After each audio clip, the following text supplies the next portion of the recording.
안녕하세요. 사연에 빠지다의 DJ 민영입니다. 오늘도 두 가지 사연 준비되어 있으니 재미있게 들어주시고요. 구독과 좋아요 버튼도 눌러주세요.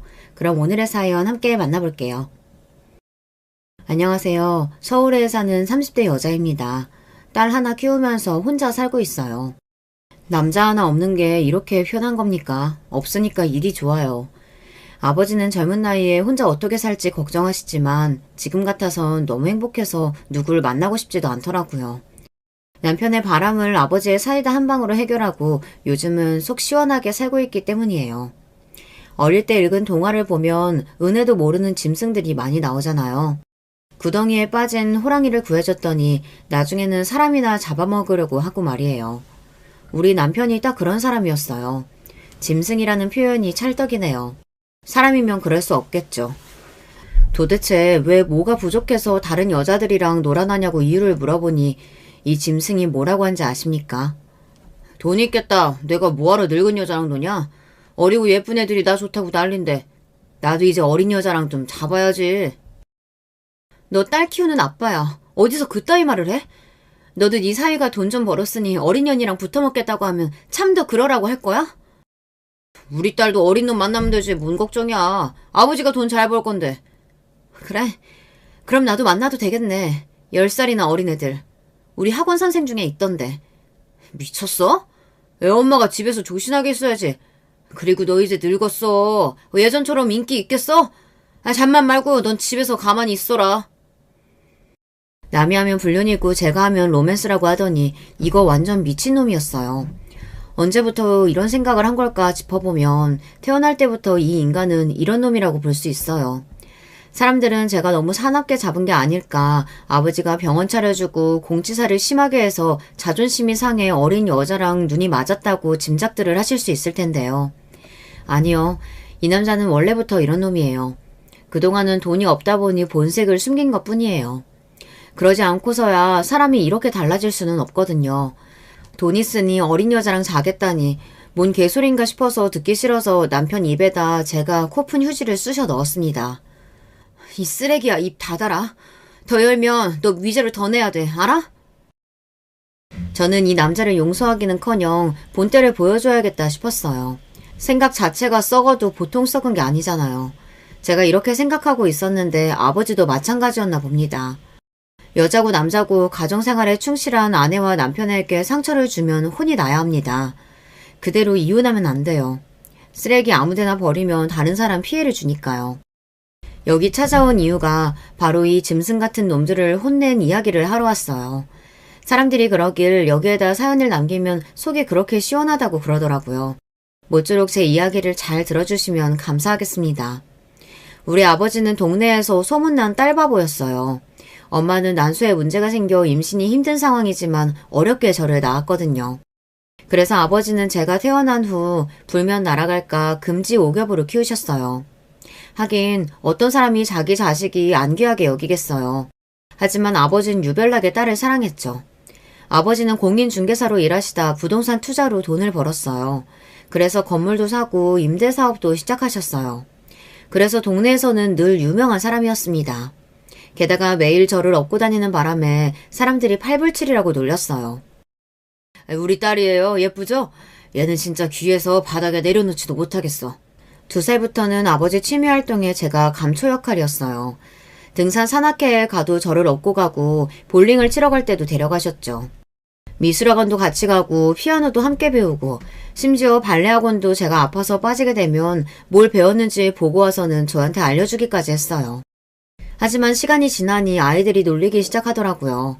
10살 무렵인가 제가 독립을 선언해서 더 이상 학교나 학원이나 친구 노는 데 오지는 않으셨는데 조금은 섭섭했다고 해요.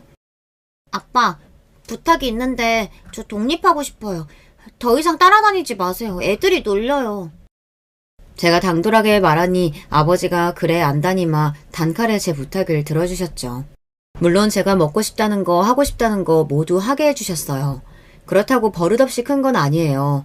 어른들한테는 예의를 지키면서 제 의견을 말하는 당찬 여자로 키워주셨죠. 또 지금 잘 사는 걸 당연히 여기면 안 된다고 했어요.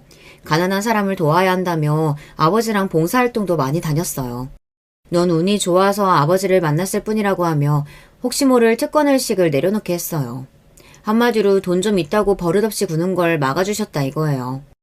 그렇다 보니 아픈 사람들에게 도움을 주고 싶더라고요. 그때부터 저는 의사가 되어야겠다고 결심했어요. 아버지 교육 철학 자랑을 이렇게나 길게 하나 싶을 텐데요. 이렇게 똑부러지게 키워놓으면 뭐합니까? 남자 보는 눈이 없는데 말이에요. 아버지가 그건 못 알려주셨어요. 왜냐고요? 모든 남자가 아빠 같을 줄 알았거든요. 다들 아버지처럼 소신있게 사람답게 사는 줄 알았죠.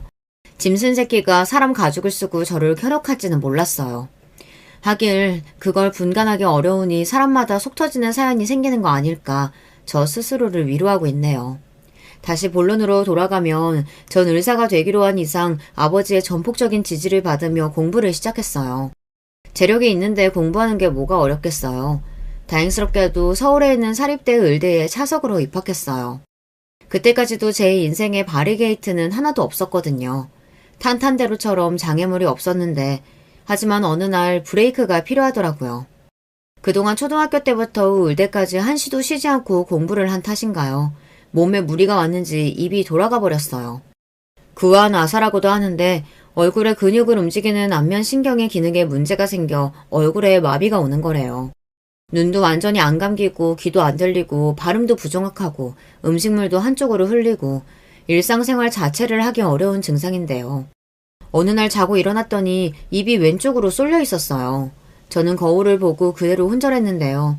눈을 떠보니 응급실 침대였죠. 아버진 미친 사람처럼 뛰어오셨더라고요. 엄마한테 그동안 왜 애 관리를 하지 않았냐며 혼을 내지만 마치 자신한테 하는 것 같았어요. 공부를 잘하는 것도 중요하지만 역시 부모에게는 자식 건강이 최고의 효도예요. 아버지는 그때부터 잠을 제대로 주무시지 못했어요.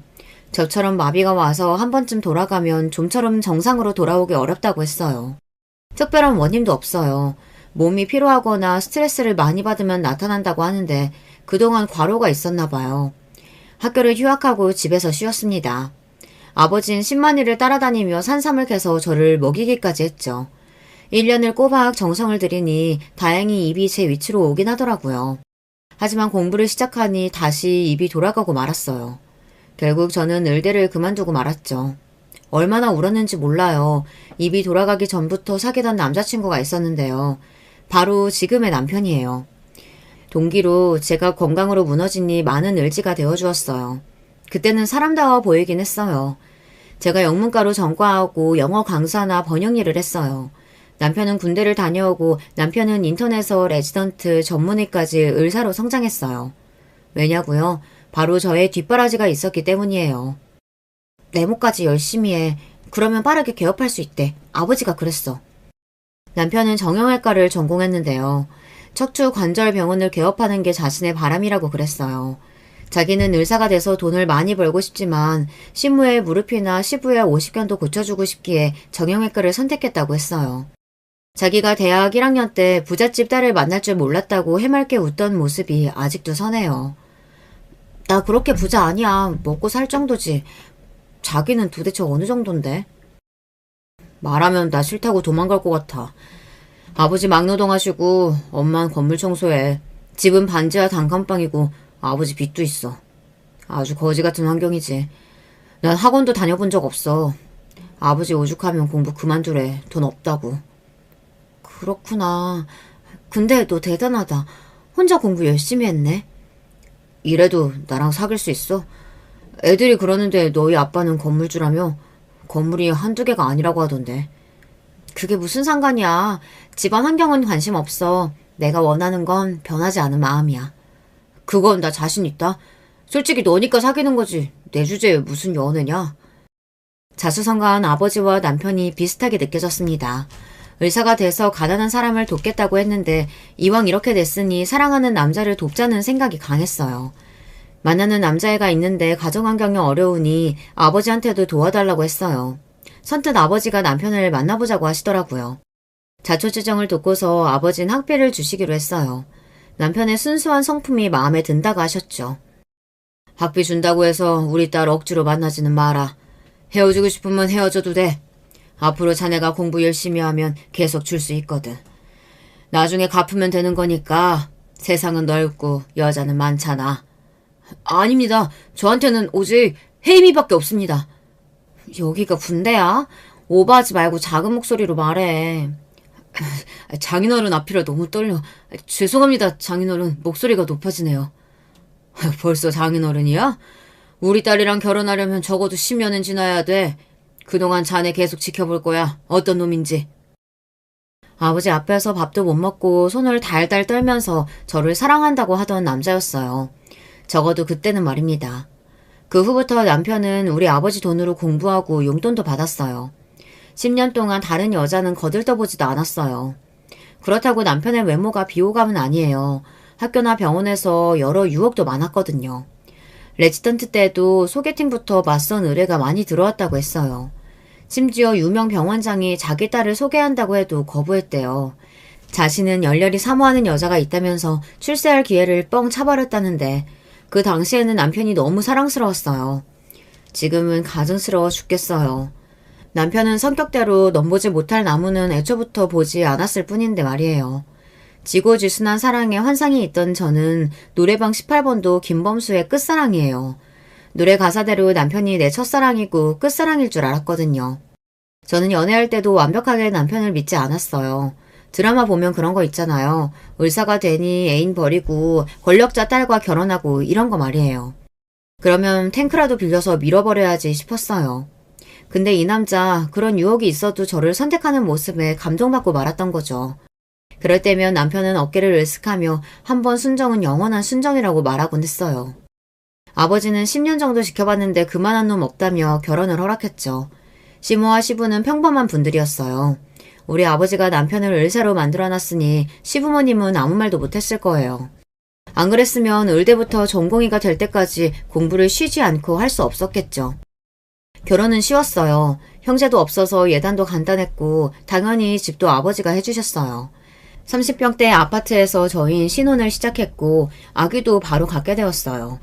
아버지는 저 닮은 딸이라고 또 얼마나 좋아하시는지요. 대학병원에서 경력을 좀 쌓고 나자 아버지가 남편을 데리고 어느 건물 앞에 섰어요. 자네 3층이 좋아 4층이 좋아. 혜임이 영어학원은 5층이야 참고로. 전 3층이 좋은데요. 여기 사거리에다가 지하철 입구랑 얼마 안 떨어져 있네요. 주변에 아파트 단지도 많고 입지 좋습니다 장인어른. 여기 위치 선정하느라 고민했다. 이제 우리 딸이랑 돈 알뜰하게 모아서 자네 건물 하나 사서 여기 나가야지. 그때 내가 소개는 해줄게. 물려주시는 거 아니에요? 저희가 70억 하는 빌딩을 언제 삽니까? 장인어른 다른 따님이 어디 또 있으세요. 애엄마 주신다고 했잖아요. 어쭈, 건물 때문에 우리 딸하고 결혼했어? 그래서 나 죽을 때 기다리는 거냐? 안 죽어, 불사신이야. 농담입니다, 농담. 아버님 오늘 시간 되시면 한잔 할까요? 제가 사드려야죠. 어디서 사줄 건데? 쏠리면 크게 쏴라. 남자가 배포 있게 말이야. 어디긴 어디예요. 토끼 같은 따님이 계시는 우리 집으로 가셔야죠. 한 푼이라도 아끼려면. 아버지는 6층짜리 건물에 제 영어학원이랑 남편의 정형외과를 만들어주셨어요. 저는 집에 있겠다 했지만 여자도 일을 해야 남편이 무시하지 않는다며 굳이 학원을 개원하라고 하시네요. 저도 원장이 되고 남편도 원장이 되어야 한다는 거였죠. 우리 딸은 본인이 봐준다면서요. 저는 눈물이 났습니다. 아버지의 배려에 감사했어요. 또한 정형외과는 오픈시 들어가는 비용이 상상을 초월하더라고요. 기계 하나에 1억이 넘는 것도 있었어요. 아버지의 무한한 사랑 덕분에 성대하게 병원이 완성되었죠. 개업식에는 시부모님도 초대했는데요. 진찰실, 엑스레이실, 물리치료실, 대기실 이렇게 마련된 세련되고 최첨단 병원 내부에 감탄한 시부와 시모는 우리 아버지 손을 잡으며 감사의 눈물을 흘렸어요. 우리 아들이 복이 있습니다. 이렇게 좋은 사돈을 만나고 말입니다. 하긴 우리 며느리가 복덩이죠. 고맙다 아가. 그럼요. 우리 며느리가 천사죠. 아들만 낳아주면 더 좋지만. 뭔 소리야. 우리 혜임이 몸 약해서 안 돼. 그런 쓸데없는 소리 하려면 가세요. 말이 그렇단 거지. 알았다 알았어. 나도 우리 손녀만 있으면 돼. 오시느라 고생하셨는데 집으로 가셔서 식사라도 하세요. 아이고 사돈 감사합니다. 그래야죠. 우리 노인애들이 있어봤자 불편하죠. 무슨 말씀이세요? 불편하지 않아요. 아버지가 오신다고 하니 맛있는 거 많이 장만하셨어요. 그래, 가보자꾸나. 매번 우리 감사만 하고 있구나. 그나저나 아가, 네 학원도 위에 있나? 아직 거긴 오픈 전이에요. 병원 먼저 하자고 제가 미뤘어요. 급한 것도 아닌데요, 뭐. 다른 집 며느리들은 의사 남편 만나서 벌어오는 돈 족족 쓰기 바쁘다는데 우리 며느리는 돈도 벌려고 해? 대단하다, 대단해. 그날 식사도 맛있게 하시고 전복이랑 갈비 등 비싼 식재료도 챙겨드렸습니다. 바쁘다고 자주 가보지도 못하는데 이런 거라도 드시라며 아버지가 미리 다 준비해 주신 거였어요. 다행히 시부모님들은 흡족해 하시며 집으로 돌아가셨어요. 자기 아들이 대접받고 사는 모습도 보게 되니 안심하셨나 봐요. 시부모는 영어학원 개원할 때도 불러달라고 하시더라고요. 청소라도 하시겠대요. 알겠다고 했지만 학원은 개업식도 하지 않을 거예요. 번역 일을 하는 사무실 정도로 생각하고 있어요. 저는 학원보다 병원이 안정되길 원했어요. 그래야 남편 기가 사니까요. 친정 돈으로 병원 차렸는데 위축되지 않을까 걱정했었는데요. 그렇지 않아도 동네 사람들이 이미 우리 사정을 다 알고 있으니 남편을 거지사위 취급하더라고요. 몸뚱이 하나만으로 장가왔다 이거죠. 남이 제 남편을 무시하니 너무 속상하고 저는 남편이 더 잘 되기를 바랬는데요. 입소문이 중요하듯이 초반에는 사람이 몰리진 않았어요. 요새는 병원도 빠르게 개업하고 폐업하는 상황이 많아서 걱정이었죠. 영어학원은 성인반 위주의 수업을 하니 사람들의 수요가 늘어나고 있었는데 병원은 파리만 날린다고 하니 괜히 제가 미안한 거 있죠. 그때 아버지가 학원에 오셨어요. 왜 표정이 그래? 박서방 병원에 사람 없다고 네가 죽상이면 어떡해? 요새 집에 오면 기운이 빠져서 축 늘어져 있어요. 저번에는 서재에 들어가서 한참 만에 나오더라고요. 적자가 심각하다면서. 이 동네에 갑자기 정형외과들이 많이 늘어났어. 사거리 건너편에도 하나 더 생긴다고 하던데. 결국 라연이 아빠 병원만 안 되는 거잖아. 어떡하면 좋아? 간호사랑 물리치료사도 중요한 것 같아. 간호사랑 물리치료사도 중요한 것 같아. 우리 병원 직원들은 친절한 사람이 없는 것 같고. 그나저나 무슨 일로 오신 거예요? 이제 물어보냐? 맨날 제 남편밖에 모르지. 아무튼 병원 잘 되려면 홍보가 생명이야. 아버지가 갑자기 싱글벙글 웃더니 남편 병원으로 함께 내려가자고 했습니다. 아버지의 건물에서 드라마 촬영을 한 적이 있는데 그때 담당 PD랑 아버지가 친하게 지냈대요. 그러다 다른 프로그램에서 의사 섭외가 필요한 상황이 발생했는데 아버지 사위가 의사라는 말을 듣고 전화를 했다고 합니다. 아침 건강 프로그램으로 정형외과 건강 정보를 알려주면 되는 일이며 일주일에 한 번 정도 출연 예정이라며 남편의 의사를 물었죠. 당연히 나가야죠. 장인어른 정말 감사합니다. 이 은혜에 꼭 갚겠습니다. 허우대가 멀쩡한 의사가 나와서 설명까지 잘하니 시청자들이 좋아했어요. 그러다 보니 전국 각지에서 환자들이 남편 병원을 찾아오기 시작했어요. 한 달만 하기로 한 출연 계획이 6개월로 늘어났습니다. 그랬더니 더 많은 환자가 오더라고요. 병원에 환자가 없을 때는 비 맞은 개처럼 축 늘어져 있었거든요. 반년 만에 남편의 어깨가 태평양처럼 펴진 모습을 보니 제 기분이 좋더라고요. 정기적으로 프로그램에 출연하는 것은 끝났지만 그 후에 의사 패널이 필요할 때 각 방송사에서 남편을 찾았더라고요. 그렇게 인기가 있으니 한 회사에서 남편의 유튜브 채널을 만들고 관리해주겠다고 했어요. 이제는 방송국에 가지 않고도 의학 정보도 알려주고 병원 홍보도 하게 되었어요. 아버지는 남편의 병원을 차려주며 세를 받지 않았는데요. 3층은 물론 2층까지 병원 건물로 쓰게 돼버렸어요. 1층은 약국이 들어와 있었고 남편 병원이 잘 되니 4층과 5층에도 소아 청소년과 내과가 들어오겠다고 줄을 서니 저는 학원을 옮기겠다고 했어요. 그렇게 3년 동안 남편의 병원이 소위 말해서 대박이 났어요. 남편에게 진료받겠다고 예약을 걸어놓고 몇 개월을 기다린 적도 있었어요. 그때부터였어요. 남편이 서서히 본색을 드러내기 시작했죠. 이 정도로 잘 되면 장인에게 먼저 금전적 보상을 해야 하는데 시부와 시모의 아파트를 먼저 사주고 싶다는 겁니다. 솔직히 우리 아빠한테 먼저 해야지. 아버지 아니면 의사도 못 되고 병원도 없었어. 왜 그렇게 부정적이냐? 그리고 장인어른은 다 갖고 있잖아. 부족한 게 있으셔? 아니잖아. 우리 엄마 아빠 아직도 월세 살아. 그럼 당연히 먼저 사드려야지. 안 그래? 장인어른이랑 장모님 우리 병원 와서 매일 물리치료 받으시잖아. 우리 엄마 아빠는 멀어서 오지도 못하고. 우리 부모님 돈 내잖아. 진료비. 무슨 소리야. 엄연히 손님이야. 그리고 친구분들도 얼마나 모시고 온 줄 알아? 비보험으로 도수치료 받고 주사치료 받는 건 다 우리 부모님 지인이야. 아, 그래, 알았어. 이번만 우리 엄마 아빠 먼저 도와주고 그 다음에 장인 장모님 유람선 여행이라도 보내드리자. 됐지? 남편은 시부모님한테 시흥에 있는 30평대 아파트를 사주고 말았어요. 5억 이상 되는 건데 지금까지 번 돈이 있으면 아버지 2억 정도는 드리고 작은 평수로 해서 시댁에다 3억 정도 드리면 어떠냐 했더니 펄펄 뛰고 난리가 났죠. 내가 말했지. 먼저 하고 해드린다고. 안 해준다고 한 것도 아닌데 왜 그래? 그럼 넌 학원 잘 되면 아버지한테 뭘 해드렸냐? 난 초기 비용이 자기 10분의 1도 안 되거든. 그리고 월세 다 냈고. 아니 자기만큼 대박이 안 났잖아. 지금 병원 수입이 얼만데 그래. 생각 같으면 강남에 주상복합이라도 엄마 사드리고 싶어. 참고 있는 거 안 보여? 저는 남편하고 한 달간 말을 안 했습니다. 병원이 대박 날 때에도 남편은 정신이 없었어요. 출연에 진료, 유튜브까지 몸이 하나라도 모자랐죠. 그래서 돈 쓸 시간이 없을 정도였죠. 그래서 저도 아버지 먼저 해드리자 말을 못했는데 아니나 다를까 이제 월급 의사 2명을 쓸 정도로 여유가 생기자 바로 시부모님 집을 사드리다뇨. 지금 우리가 살고 있는 집도 아버지가 사준 건데 말입니다. 제가 말도 안 하고 세게 나가자 남편이 제 눈치를 보더니 아버지에게 차 한 대와 엄마에게는 중고차 가격 정도 되는 명품 가방을 사주고 오더라고요. 물론 카드로 말이죠. 봤지? 사들였다. 더 이상 이 문제로 나 괴롭히지 마라.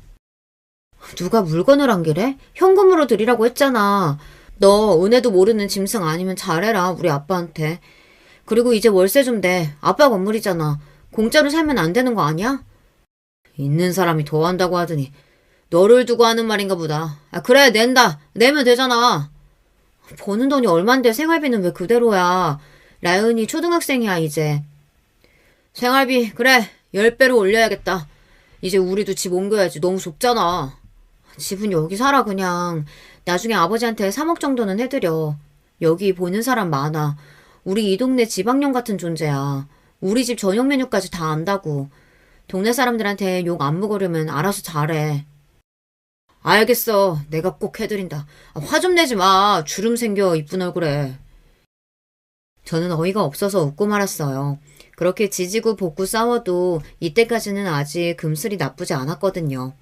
아버지 용돈 드리라고 한 것도 남편은 잊었는지 자기 차 바꾸고 시모랑 시부차 사주고 골프채 사고 아주 난리가 났어요. 그동안 못해본 걸 신나게 하고 다니더라고요. 제가 더 이상 참지 못하고 아버지 용돈 드리라고 소리를 지르니 3억은 못 드리고 300만 원씩 용돈이라도 드린다고 했어요. 알고 보니 시댁에도 300만 원 넘게 매달 드리고 있었어요. 물론 시부모님들도 집도 필요하고 돈도 필요하시죠. 제 말은 우리 아버지한테 먼저 하라는 것 뿐이에요. 장장 20년 가까이 자기를 돕고 있는데 말이에요. 저는 아버지의 다른 건물에서 세를 얻어 학원을 차렸어요. 어르신 무료 영어 회화 프로그램도 구청과 연계해서 열게 되었거든요. 중장년 분들 12명 정도 강의를 들으러 아침마다 오시는데 어떤 할머니가 남편 병원 단골이라고 하더라고요. 갑자기 동네 소문을 아느냐고 하시는 겁니다. 남편 병원이 음탕해졌다고 하네요. 음탕이라뇨. 제가 놀란 토끼 눈을 하니 한심하게 보시곤 할머니가 천천히 입을 여셨어요. 영어 선생님이 길 건너 정형외과 원장 3호죠? 거기 무릎 때문에 일주일에 3번 이상 가거든. 물리치료 받으러. 네, 그러시군요. 무릎은 많이 안 쓰는 게 좋대요. 찜질도 많이 하시고요. 근데 거기 못 가겠어. 영 못 써. 의사는 친절하고 좋은데 간호사들이 못 쓴다니까. 거기 직원들 다 예의 바르고 좋은데 아니세요? 옛날엔 그랬는데 싹 바뀌고 나서 아니야. 옷이 너무 꽉 붙어. 눈 뜨고 못 볼 지경이야. 저는 할머니 말에 이해가 되지 않았어요. 요새 우리 부모님도 당분간 못 가셨거든요. 지방에 별장을 짓는다고 자주 내려가시는 통에 서울에 안 계시는 날이 많아서요. 저도 딸 공부 봐주고 번역하고 학원 운영하고 집안일까지 정신이 없었거든요. 그래서 그날 병원에 가보기로 했어요. 음탕이라는 단어가 내심 걸리긴 했지만요. 초등학생 딸과 함께 병원에 갔다가 저 기절초풍했습니다. 간호사들이 말이죠. 미니스커트에 가슴골이 드러난 상의까지 입고 앉아있는 거 있죠. 하얀색이라 오히려 더 야하게 보였어요. 순간 여기가 라스베가스도 아니고 라운지일 것 같이 느껴졌어요. 주변을 둘러보니 손님들은 거의 남자들이었어요. 게다가 간호사들도 제가 환자인 줄 알더라고요. 이번 기회에 세 사람으로 싹 바꾼 모양이었죠. 그래서 남편 병원에 자주 와야 하는 건가 봐요. 저는 그런 게 너무 싫었거든요. 병원도 남편 직장인이 존중해줘야 한다고 생각했는데 존중이고 뭐고 자주 와서 관리해야 되는 건가요? 아주 가관이었습니다. 간호사들이 아니라 마치 모델들처럼 앉아 있었어요. 게다가 그 중에서 어떤 간호조무사가 나와 우리 딸을 자꾸 째려보는 겁니다. 원장 사무라고 해도 태도가 영 바뀌지 않더라고요. 도대체 나를 어떻게 소개했으면 저럴까 싶었습니다. 간호자무사님 이름이 뭔가요? 왜 명찰도 안 달고 저기 할머니 침대에서 내려오는데 붙잡는 사람도 없어요. 여기 담당 간호사 누구예요? 간호실장님 안 계세요? 네? 안시연인데요. 실장은 저예요. 할머니 담당은 물리치료사고 명찰은 달 곳이 없었어요. 다 기어가는 목소리로 이렇게 대답하는 거였죠. 간호조무사 된 지 1년도 안 된 여자가 무슨 실장이라고. 그래도 얼굴은 가장 예뻤어요. 무슨 걸그룹 멤버처럼 앉아있긴 했어요. 저는 됐다고 하고 병원을 빠져나왔어요. 진료실로 가서 당장 붙들고 나오고 싶은데 아이를 데리고 집으로 돌아왔습니다. 퇴근 시간만 기다리고 있었는데요. 아니 온다고 했으면 와야지. 기다렸잖아. 라윤이랑 밥 먹자며. 성적으로 무슨 문제 있니? 아니면 클럽에 가고 싶어? 그것도 아니면 정신 문제야? 뭐라는 거야 또? 넌 내가 병원 대박난 이후부터 더 날카로워. 왜 그래? 간호조무사들이 왜 그러고 입고 앉아있는데 치마는 왜 그렇게 짧아? 팬티 다 보이겠던데. 아 그거? 요즘 MZ 간호사들이 패션에 관심이 많더라고. 외국에 있는 간호사 같지 않아? 새로 나온 유니폼이라고 입고 싶다고 해서 입혔는데 아니야? 사람들이 욕하고 난리 났어. 애들이 바꾸던지 유니폼을 바꿔. 왜 보기에 창피하지도 않아? 음탕하대 어떤 할머니가. 음탕? 간호사가 예쁘면 오히려 환자들 정신건강에 좋대. 예쁘다니. 할머니 한 분이 시겁했다고 나한테 그러시던데. 아버지 오시기 전에 당장 바꿔. 아니면 나 병원에 매일 출근할 거니까 그렇게 알고. 예전에 나이 지긋한 간호사들이 푸근하고 친절하고 좋던데 죄다 해고하고 어린 간호사무사들로 채우면 어떡해. 네가 병원장이냐? 내가 알아서 할 테니까 간섭 좀 하지 마. 그게 무슨 간섭이야. 병원에 대해서 나는 한마디 발언권도 없어? 그리고 안시연? 걘 뭐야? 실장인데 경험이 없어? 명품 쇼하는 줄 알았어. 넌 그게 문제야. 안시연이 네 친구냐? 그리고 실장 경험으로 하냐? 너처럼 부자 아빠나 있어야 명품 입냐고. 시연이, 아니 안 실장한테 뭐라고 했어? 놀고 있네. 안시연이 친구였으면 확 그냥 속눈썹 뜯어놨어. 직원 관리해라. 옷 다 바꾸고. 나 이 정도 말할 권리 있다. 알지? 그래, 네 마음대로 해라. 나 혼자 좀 있을 테니까 방해하지 마. 남편은 한숨을 쉬더니 샤워하고 서재로 들어갔어요. 기분 나쁘면 꼭 각방을 쓰게 되는 버릇이 생겼어요. 그러지 말라고 해도 남편은 서재로 가서 안 나왔어요. 그게 바람의 첫 단계인 줄은 몰랐지만요. 평소 병원 일에 배나라 감나라 하지는 않았습니다. 그래도 참고 넘길 수가 없더라고요. 다음날 남편은 간호사들의 유니폼을 활동적이고 편안한 스타일로 원상복귀했어요. 그때는 내 의견을 잘 들어준다고 생각했는데 지금 돌아보니 병원에 자꾸 찾아올까 그랬나 봐요. 그렇게 몇 개월이 더 흘러갔어요. 하지만 여자의 촉이 있잖아요. 남편의 모습이 예사롭지 않아 보였어요. 전보다 패션에 관심을 더 두는 것 같았어요. 예전에는 제가 꺼내준 대로 옷을 입고 나갔는데 요새는 자기가 인터넷이나 백화점에 가서 사오더라고요. 그리고 평일 퇴근 후에 운동 간다, 친구를 만난다 이런 식으로 약속이 늘어났어요. 하지만 설마 여자를 만날까 싶지는 않았거든요. 동네에서 우리 아버지 사위인 걸 모르는 사람도 거의 없고 TV에 나왔는데 얼굴 팔릴 일을 할까 싶었어요. 하지만 인간들은 예상을 뒤엎는 법이니까요. 남편의 병원이 잘 되다 보니 씀씀이가 커졌어요. 명품 옷도 사입고 외제차도 새로 뽑고 예전에 가난한 고학생이 아니었는데요. 게다가 병원 수입을 자꾸 숨기는 느낌이 들었어요. 처음에 용돈도 타서 쓰고 모든 수입을 제가 관리했어요. 하지만 자기도 자기가 번 돈 쓰고 싶다고 난리를 쳐서 경제적으로 우린 각자 번 돈을 각자가 관리하기로 했거든요. 사람들은 남자한테 돈이 생기면 바람이 난다고 저를 걱정했지만 평생 돈에 주눅들어 살아온 남자가 자기가 돈 벌어서 스스로 관리하는 것도 좋겠다 싶어 그러자고 했어요. 그런데 일이 묘하게 꼬이는 느낌이었습니다. 결국 우겨서 제가 수입을 관리하기로 했는데요. 처음에는 아버지한테 용돈도 드리겠다 큰 소리를 떵떵 쳤지만 나중에는 골프채 바꾸고 서재 꾸미고 자신한테 돈을 썼어요. 시부모님들한테도 돈을 많이 드렸는지 우연히 본 남편의 카드 명세서 안에는 시흥 대형마트나 근처 백화점에서 가전제품도 산 지출이 있더라고요. 남편은 부모님 뵙는 일이 많아졌어요. 일만 생기면 시흥이다, 엄마가 아프시다, 잠깐 시댁에 다녀오겠다 이런 식으로요. 자기가 효자 노릇을 하겠다는데 할 말이 없었습니다. 남편은 그동안 제대로 아들 노릇 한 적이 없었거든요. 시댁에 같이 가볼까 생각 안 해본 건 아니었는데 아들이 돈을 잘 버니 전에는 무조건 천사 며느리라고 하던 시모와 시부도 전보다 저에게 하는 행동이 달라지기도 했고요. 애는 하나로 끝이야? 둘은 낳아야지. 애 아범도 버리가 좋은데 말이야. 그래. 예전에는 갖지 말라고 했지만 이제는 생각 좀 해봐라. 우리 아들 4대 독자야. 이렇게 둘째에 대한 압박에 자주 안 가게 되었어요. 남편이 알아서 할 테니 신경 쓰지 말라고 해서 아무 생각이 없었는데요. 요새는 심하게 시흥 시댁에 가는 일이 많아졌어요. 주말도 평일에도 시도 때도 없이 간다는 겁니다. 저는 이러다 시댁에 들어가서 살자고 할까 무섭기도 하더라고요. 가끔 시모가 엉뚱한 말로 어깃장을 놓을 때가 있거든요. 그래서 시모에게 전화를 했습니다.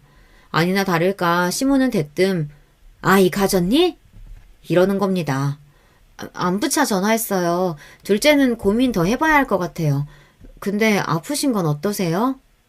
딸 생일이라 어디 가서 외식이라도 하자 했더니 갑자기 시모가 무릎이 아파서 시흥에 간다고 하지 뭐해요. 그래서 딸이랑 둘이 집에만 있었어요. 같이 가겠다고 했는데 괜히 번거롭게 그럴 필요가 없대요. 딸이 불쌍하죠. 저는 아버지의 사랑, 관심 충분히 받았는데 말이에요. 갑자기 효자가 되겠다는데 말릴 이유가 없었어요. 그런데 시모의 이야기는 달랐습니다. 그래도 며느리밖에 없구나. 아픈 건 어떻게 알았어? 애 아범도 바쁘다고 연락도 없고 라연이 생일인데 가보겠다고 하니 쌩 난리를 쳐서 안 갔다. 너희들은 우리 가는 거 안 좋아하잖아. 하긴 뭐 돈 많은 외할아버지가 있는데. 요새 저희 부모님 시골에서 펜션 짓느라고 바쁘세요. 라연이 생일 때도 못 오셨어요. 그나저나 애 아범이 자주 가니까 오지 말라고 하셨다고 해서 안 갔는데 섭섭하셨어요? 자주 오긴 저번에 월세 밀렸다고 하니까 그때 겨우 한 번 오긴 왔지. 월세요? 어머님 저번에 애 아빠가 집 사드렸다고 하던데 5억 7천이잖아요. 사주긴 네가 반대한다고 안 된다고 하더라. 사돈 먼저 드려야 한다며. 그건 맞지. 그 어른 아니면 우리 아들 의대라도 졸업했을까 싶다. 우리 월세야. 그래도 덕분에 아파트 월세지만. 얘야, 왜 말을 안 하니? 화났니? 아무튼 우리 네 눈치 봐서 용돈도 제대로 못 받는다. 그런 줄 알아. 라연이랑 한번 와. 그럼 끊는다. 저는 머릿속이 하얗게 변하는 느낌이었어요. 이 인간이 6억 가까이 되는 돈을 어디다 썼을까요? 도박? 술? 아니요. 술도 못하고 지는 걸 싫어해서 도박도 안 해요. 그럼 여자 아니겠어요? 여자라. 근데 바쁜 일상 중에서 언제 여자를 만났을까요? 환자? 대부분 중년 이상인데 그러면 건물 주변의 사람들? 동창? 남중남고라고 했거든요. 의대 동기 제가 대부분 아는 애들이라 이런 문제가 있었으면 바로 연락이 왔을 거예요. 그러다 간호조무사? 어린 친구들이 왜 우리 남편을 만나? 아니지. 간호조무사가 너무 많았어요. 7명이나 되던데 왜 그렇게 많이 필요한가 싶었거든요. 그때 병원에 갔을 때 저를 빤히 보는 간호조무사가 생각났어요. 유난히 명품이 많았거든요. 머리핀부터 목걸이 그리고 꽉 붙는 유니폼에 고급 가디건까지. 그 여자일까요? 제 육감은 그렇다고 고개를 끄덕이는데요. 찾아가서 머리채라도 잡을까 하다가 고개를 흔들었어요. 그래봤자 동네 재미있는 구경밖에 더 되겠어요. 전화를 끊고 한동안 남편의 행동을 돌이켜봤어요. 다른 건 몰라도 외모에 대한 관심이 높아졌어요. 게다가 MZ세대에 유행하는 말투도 많이 하고 성형수술을 할까 고민하기도 했거든요. 기분이 묘했어요. 말하지 않아도 바람이란 감이 오긴 했어요. 하지만 눈으로 보고 싶은 것이 사람의 마음이잖아요. 그 더러운 꼴을 봐야 하나요? 샤워하고 있는 남편 몰래 핸드폰을 가져와 비번을 풀고 확인하고 미행해서 현장을 덮쳐야 하나 5만 가지 생각이 파도처럼 밀려왔어요. 그러나 더러운 일에 에너지를 낭비하기 싫었거든요. 저는 심부름 센터를 이용하기로 했어요. 저 대신 남편 뒤를 캐는 게 훨씬 체계적일 수 있거든요. 그런데 말이에요. 전화로 상담할 때는 괜찮았는데 막상 그런 곳에 가려 하니 억장이 무너지는 거 있죠. 그날 밤이었어요. 어머니한테 차라도 한 대 사드릴까? 요새 통 걷지를 못해. 그래, 사드려. 언제 사드릴 건데? 근데 어머니 면허는 있어? 면허도 따야지. 그럼 돈 많이 들 텐데. 장인어른 생신 때 용돈이라도 드리려고 했는데 없어도 화내면 안 된다. 같이 가서 사드리자. 어머니 얼굴도 뵙고 식사나 하고 오자. 가면 당신 기분이나 나쁘지. 아이 타령하실 텐데. 그럼 라연이라도 데리고 가. 할머니랑 할아버지 보고 싶대. 라연이 공부해야지 거길 왜 데리고 가. 당신 닮아서 몸도 약한데. 이러면서 다시 서재로 들어가는 겁니다. 이번에는 알 수 없는 존재가 차를 사달라고 한 모양이죠. 그 다음 날로 저는 심부름센터의 문을 열었습니다. 초장의 증거를 확보해야 다른 말을 안 하겠다 싶었거든요. 그러나 마음 한쪽으로는 바람이 아니길 빌었어요. 피말리는 2주가 지났습니다. 센터 방문하라는 통보를 받았거든요. 오셨어요? 2주 힘드셨죠? 그래도 증거 제대로 잡았습니다. 저는 증거라는 말에 다리가 다 후들후들 떨려왔습니다. 상대가 누군지 궁금해요. 정말 바람 피운 거 맞아요? 저의 목소리가 점점 격앙되었습니다. 센터 소장은 진정하라며 저에게 생수 한 병을 건네줬습니다. 주변에 있는 분이던데 왜 모르셨어요? 병원에는 간호조무사예요. 나이는 25살, 이름은 안시연. 여자 인스타 보니까 작년부터 사귄 것 같더라고요. 시흥 유자의 아파트 맞죠? 그리고 차도 사줬죠, 이번에. 네, 아파트 전세 얻어줬고요. 그리고 2,500만 원 차 바꿔주고.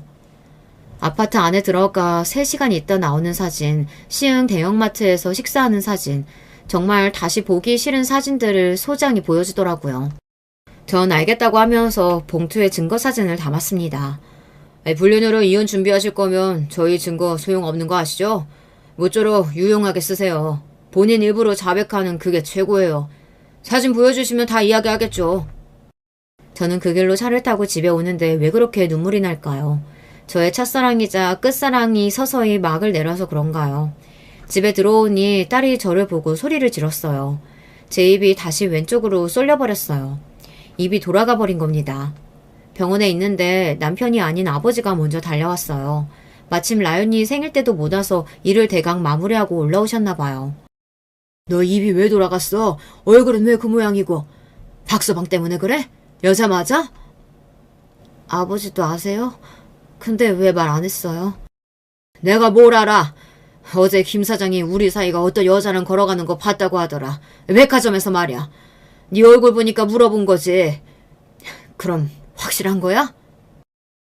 김 사장 아저씨 입 가벼운데. 아빠 죄송해요. 네가 왜 죄송해? 네 잘못 아니야. 이 자식이 안 그럴 줄 알았는데. 넌 입 돌아간 거나 관리해. 아빠가 알아서 할게. 라연이도 걱정하지 마라. 지금 엄마가 밥 먹이고 있다. 안 살려고요. 죄송해요. 이혼하고 싶어요. 거짓말을 너무 많이 했어, 나한테. 자기 부모를 판 놈이야. 같이 못 살아요. 그러니 뭐 하려고 하지 마세요. 다 필요 없어요. 그래, 그건 너와의 관계고 그 자식 나랑 볼 일 있잖아. 나 그럴 권리 있어. 병원 건물주야. 잊지 마. 사람들은 제가 남편을 징그럽게 오래 봤으니 헤어지기 어렵겠다 싶을 텐데요. 이게 오만정이 다 떨어지니 순식간에 남편이 완전 남이 되어버렸어요. 옆에 오는 것도 소름이 끼치네요. 그런데 아버지가 어떻게 하셨는지 병원으로 바로 나쁜 남이 찾아왔어요. 여보, 혜임아, 아프면 연락을 해야지. 내가 얼마나 놀란 줄 알아? 저는 꺼지라고 소리만 질렀어요. 그랬더니 남편이 무릎을 꿇는 거 있죠. 차라리 그 여자가 좋으니까 같이 살라고 했어요. 역겹지만 말이에요. 저는 정이 다 떨어졌어요. 이번 한 번만 봐줘. 그동안 우리 아무 문제 없었잖아. 진짜 안 해. 진짜 안 할게 이제 여보. 싫어. 너 지겨워. 그만하자. 너 의사잖아. 병원도 있잖아. 그럼 됐지? 조용히 헤어져. 그 대신 앞으로 돈 벌어서 우리 아버지한테 빚진 거 다 갚아. 장인어른이랑 왜 똑같이 말 맞추면 나보고 어떡하라고. 나보고 평생 노예하라고 계약서 쓰래. 30년으로 일해서 월 1,500씩 갚으라고 하던데 그건 말이 안 되잖아. 그러니까 왜 바람을 피워. 가만히 있으면 다 네 거잖아. 아랫도리를 왜 가만히 두지 못하니? 우리 대학 동기 다 바람 피워. 지우, 혜진이, 또 누구냐, 진호, 민규 다 바람 피운다고. 왜 나는 안 돼? 다 어린애들하고 자는데 왜 나는 안 되냐고. 어떤 놈은 월마다 여자를 바꾸더라. 돈 있는데 어린애들하고 잡아야지. 넌 안 되겠다.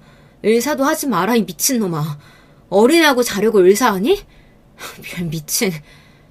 그럼 나도 잡아야겠네. 어린 놈들하고. 나는 왜 못 자? 너도 자는데?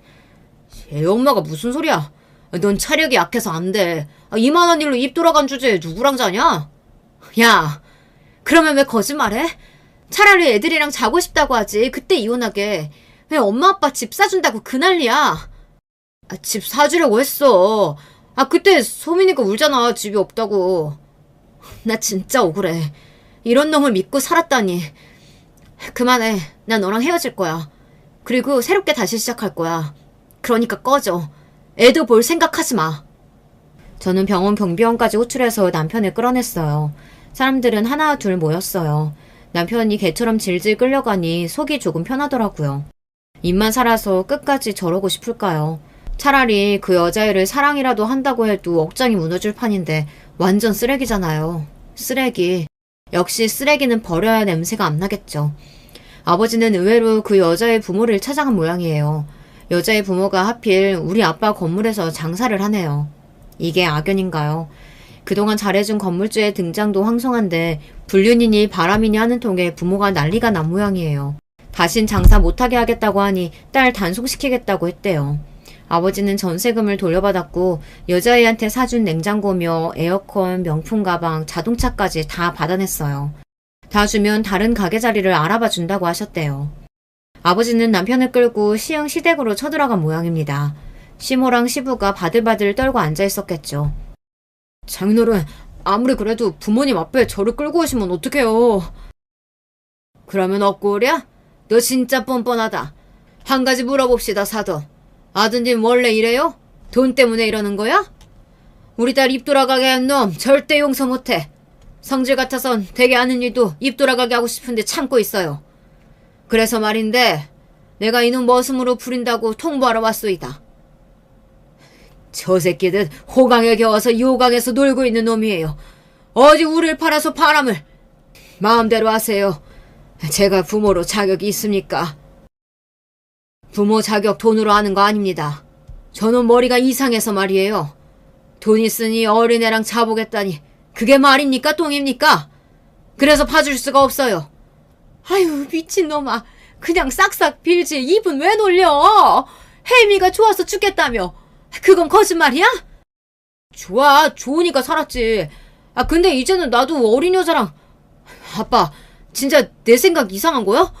장인어른도 남자니까 말해보세요. 돈 있으면 저 좋다는 어린 여자들이 줄을 섰어요. 아버지 말로는 그때 시부랑 시모가 남편 뺨을 인정사정 없이 갈겼대요. 그런 생각이 있으면 혼자 살지 왜 결혼해? 왜 도움을 받아? 에휴, 부모 망신 다 시킨다. 공부 잘하면 뭐하누? 사돈어른, 우리 며느리 좋은 곳으로 시집가라고 하고 이 새끼 머슴으로 쓰시던지 마음대로 하세요. 저희 원래 방칸방 반지하러 가렵니다. 아버지! 그리고 시모가 서럽게 울었대요. 그러거나 말거나 아버지는 남편을 끌고 나왔다는데요. 아버지는 남편 불륜 까발려서 동네 망신시키고 다시는 의사생활 못하게 하려고 했지만 그건 일시적인 고통일 뿐이잖아요. 그래도 의사면허는 취소가 안 되니 다른 곳에서 의사할 수도 있거든요. 너는 그동안 내가 해준 돈 뱉어내고 가. 양육비도 내 앞에서 벌고 우리 딸 위자료도 벌어서 갚아. 그게 너한테 주는 벌이야. 싫으면 경찰에 신고하든지. 동네 아저씨들이 혜임이 입 돌아가게 했다고 너 죽인다고 하던데 어떻게 할래? 병원에 사람이 오겠어요? 소문이 나서. 그게 걱정이냐? 다른 데 얻어주면 되지. 어차피 너 여기서 쫓아내도 다른 데서 월급 의사하겠지. 사람 죽여도 의사하는데 뭐 그깟 간호조무사랑 놀아난 거 그걸로 면허가 취소되겠냐? 억울해서 안 돼. 30년은 안 돼요.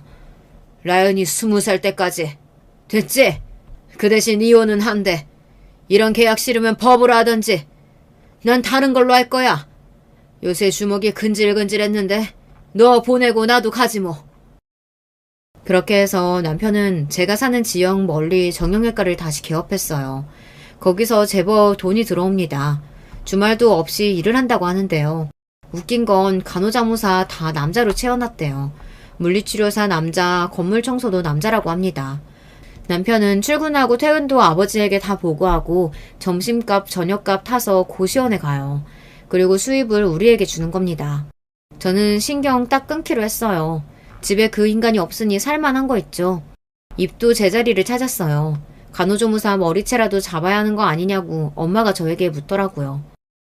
미쳤어. 그거 잡아봤자 내 손만 더러워져. 그 여자는 한 번 했으니 다른 데 가서 또 해. 내연녀도 중독이야. 중독자는 내가 처리하지 못하지. 간호일 못한대. 소문 짱났나 봐. 하긴 이 동네에서 너 건들면 어떻게 되는지 몰라. 아휴, 미련한 것들. 누가 그러더라고요. 아버지 없는 사람 서러워서 살겠냐고요. 맞아요. 저는 아버지 덕분에 속도 시원해지고 입이 제자리로 돌아왔어요. 시흥 아파트에 가서 내연녀랑 난리치고 남편하고 싸우고 이런 일 안 해서 더 고마웠어요. 이혼하고도 남편은 2년째 우리 집에 돈을 가져옵니다. 아주 거짓골을 하고 말이죠. 하루는 울면서 미안하다고 집 앞에서 통곡을 하는데 안 받아줬어요. 아마 매일 밤 후회의 눈물을 흘려도 다시 그 상황이 되면 또 바람날 수밖에 없어요. 처음부터 안 할 사람은 안 할 테니까요. 여기까지 들어주셔서 너무 감사해요. 여러분께는 늘 좋은 일만 있으시길 바랄게요. 안녕하세요. 저는 미국에서 미국인 남편과 토끼 같은 아들과 딸을 키우며 사는 40대 여자입니다. 지구 반대편에서 사는 저는 심심하면 삿바 채널을 즐겨 듣고는 해요. 아이들이 학교에 가고 남편도 일하러 가면 집에 혼자 남게 되거든요. 저도 집에서 간단한 번역 같은 부업을 하고 있는데 어디까지나 부업이라 남는 게 시간이랍니다. 성격상 가만히 있는 것을 못해서 남는 시간이 있으면 뭐라도 하는 편인데요. 그럴 때마다 사연을 틀어놓고 집안일을 하거나 서류 정리를 하고는 해요. 들으면서 같이 웃기도 하고 울기도 하며 즐거운 시간을 보내고 있답니다. 그러다 얼마 전에 저한테도 들려드리고 싶은 사건이 발생했어요. 매번 들을 때는 저런 일도 있나 싶었는데 현실은 역시 영화보다 더하더라고요. 그럼 바로 시작하겠습니다. 저는 3남매 중 둘째로 태어났습니다. 위아래로는 오빠와 남동생이 있어서 저 혼자 여자로 자랐어요. 이렇게 말하면 대부분이 저에게 오빠와 남동생에게 많이 치이고 살았냐고 물어보더라고요. 하지만 절대 아니었답니다. 얘 성희야, 너 또 친구 때렸다며? 그러면 어떡해. 엄마가 아무리 그래도 친구 때리면 안 된다고 몇 번 얘기했어. 어? 선생님께 또 전화 왔잖아. 또 그 집 엄마 우리 집 찾아오게 생겼잖니. 아, 동네 창피해서 엄마가 못 돌아다녀. 걔가 우리 성민이 키 작다고 괴롭히잖아. 엄마가 무슨 일이 있어도 가족이 최우선이라며. 엄마 말대로 한 건데 왜 나한테 뭐라 그래? 만약 걔가 성민이 안 건드렸으면 나도 걔 안 때렸어. 엄마, 그래도 누나가 저번에 나 놀리는 때려서 이제 애들이 안 괴롭혀. 나는 누나가 슈퍼맨 같아. 누나만 있으면 아무도 나를 놀리지 않아서 좋단 말이야. 거봐, 애 나 없으면 어디 가서 맞고 다닌다니까? 오히려 엄마는 나를 칭찬해야지. 나한테 그렇게 뭐라 하면 어떡해? 저번에 오빠도 나한테 고맙다고 했어. 그래, 성희가 그래도 자기 오빠랑 동생은 끔찍하게 생각하잖아. 나는 우리 딸이 저렇게 드세서 오히려 좋은데? 어디 가서 당하고 사는 것보다는 훨씬 낫지. 얼씨구, 아주 나를 빼고 자기들끼리 똘똘 뭉치네. 참나 웃겨. 성희, 너는 그래도 그렇게 애 얼굴을 피나게 하면 어떡해. 앞으로 때릴 거면 안 보이는 것을 위주로 때려. 적당히 하란 말이야. 비록 제 성격이 매우 드세서 마치 골목대장처럼 지냈어도 우리 가족은 서로 화목했어요. 부모님도 사이가 좋으셨고 우리 3남매를 편애 없이 공평하게 대하셨습니다. 보통 둘째는 중간에 끼어서 사랑을 못 받고 자란다고 하잖아요. 하지만 우리 부모님은 언제나 삼남매를 동등하게 대하려고 노력하셨어요. 저 때는 남아 선호 사상이 매우 심할 때였는데 그래도 제가 혼자 여자라고 오히려 아빠는 저를 더 챙겨주시곤 했답니다. 성희야, 우리 성희는 선생님이 보니까 참 기골이 장대해서 체육에 소질이 있어. 혹시 육상선수로 나갈 생각 없니? 부모님께 말씀드려봐. 심지어 저는 골격도 매우 크고 좋아서 또래보다 키도 훨씬 컸어요. 덕분에 학창시절에도 남자 학생과 싸워도 아무 문제가 없었답니다. 사실 동생은 어려서 키가 유달리 작고 허약했어요. 그래서 시비도 많이 걸렸는데 제가 그럴 때마다 나서서 물리치니 동생은 저 덕분에 걱정 없이 학교에 다닐 수 있었죠. 이렇게 제가 힘도 세고 성격이 좋지 않았다고 하면 혹시 일진이었냐고 물어보더라고요. 야, 너희 지금 뭐 하는 거야? 왜 자꾸 친구들 돈을 가져가는 거야? 돈 없으면 집에 가서 부모님한테 달라고 해야지. 이렇게 학교에서 친구들 괴롭혀도 되는 거야? 너희 친해? 친한 것도 아니잖아. 한 번만 또 이러면 그땐 바로 선생님께 달려갈 거야. 성희야, 고마워. 쟤들이 자꾸 나 찾아와서 돈 달라고 하는 거 너무 힘들었어. 너 덕분에 이제 나 안 건들 것 같아. 진짜 진심으로 고마워. 너 없었으면 엄마가 준 용돈 다 쟤들 줬을 거야. 일진은 아니었고 오히려 저는 일진들을 물리치는 존재였어요. 오죽하면 그런 저에게 고맙다고 어떤 친구의 부모님은 우리 집까지 찾아와서 과일을 주고 가신 적도 있답니다. 이렇게 자유로운 영혼으로 자란 저는 덕분에 친구들과 선생님들의 애정을 듬뿍 받았답니다. 우리 아버지가 예의를 상당히 중요하게 여기셔서 선생님들에게 제가 또 잘했거든요. 범생이라 공부를 잘했던 오빠와 허약했지만 공부를 잘했던 동생 사이에서 저는 사실 혼자만 공부를 못했어요. 그래도 우리 부모님은 저에게 공부하라는 소리를 전혀 하지 않았답니다. 오히려 우리 엄마의 소원은 바로 이거였어요. 공부는 못해도 좋으니까 제발 조신하게 행동하고 말해. 엄마는 네가 오빠처럼 좋은 명문대에 가거나 그런 거는 원하지도 않아. 그러니까 그냥 평범하게 살자. 어? 네가 불의를 못 참고 그러는 건 알겠는데 평범한 인생도 얼마나 좋니? 우리 엄마의 평생 소원은 바로 제가 조용하고 조신하게 살다가 평범한 남자와 결혼해서 평범하게 사는 거였어요. 그런데 원래 평범하게 사는 게 가장 힘든 거 아시죠? 저는 성인이 되고 나서도 사건이 많았습니다. 저는 경기도에 있는 어느 4년제 대학에 입학했어요. 이제 대학생이 되었으니 얼마나 신났겠어요. 친구들과 같이 미팅도 하고 서울로 놀러 다니며 아주 즐거운 대학 생활을 했습니다. 그런데 슬프게도 미팅하면 할수록 저는 남자친구를 사귀는 것이 힘들었어요. 성희, 너는 조금 부담스러워. 나는 착하고 내 말을 잘 들어주는 여자가 좋아. 그런데 너는 성격이 너무 세서 나랑 맞지 않아. 목소리도 크고 자기 주장하는 게 인간적으로는 멋있는데 여자친구를 사귀고 싶은 마음은 없어. 미안. 뭐? 내가 뭐 어때서? 나는 그냥 오빠랑 잘 지내고 싶었을 뿐이야. 그게 그렇게 부담이었어? 내가 결혼하자고 한 것도 아니잖아. 그냥 같이 재밌게 데이트하자는 건데 이게 뭐가 그렇게 부담이 됐다고 그러는 거야? 네가 지금 이렇게 말하는 것도 여자로 느껴지지 않아. 미안. 그리고 우리 집하고 학과 건물 그만 찾아와 주라. 부담스러워. 저는 처음 시작한 첫사랑도 부담스럽다는 이유로 대차게 거절당했어요. 얼마나 슬펐는지 친구들과 술을 아주 많이 마시기도 했죠. 당당하고 어디서도 기죽지 않는 성격은 우리 가족에게는 해결사라 좋았지만 개인적인 연애사에선 길을 펼치지 못했답니다. 친오빠는 제가 대학생일 때 천사 같은 새언니를 만나 결혼했어요. 우리 오빠는 어릴 때부터 조용하게 공부만 했던 사람인데 새언니도 똑같이 참하고 조신하고 여성스러운 사람이었습니다. 둘이 있는 것을 보고 있으면 참 보기 좋은 조합이었어요. 새언니는 굉장히 조심스럽고 착한 사람이었는데 그래서 당당하고 할 말 다 하는 저를 부러워했습니다. 친오빠와 새언니가 사실 신혼집을 사기당할 뻔하기도 했었거든요. 아줌마, 분명히 저번에는 그냥 알아서 도배랑 다 해준다고 했잖아요. 그런데 이런 식으로 말 바꾸셔도 되는 거예요? 그리고 왜 자꾸 말이 만날 때마다 달라져요? 이렇게 착한 사람들이라고 막 등쳐먹고 이래도 되는 거예요? 네?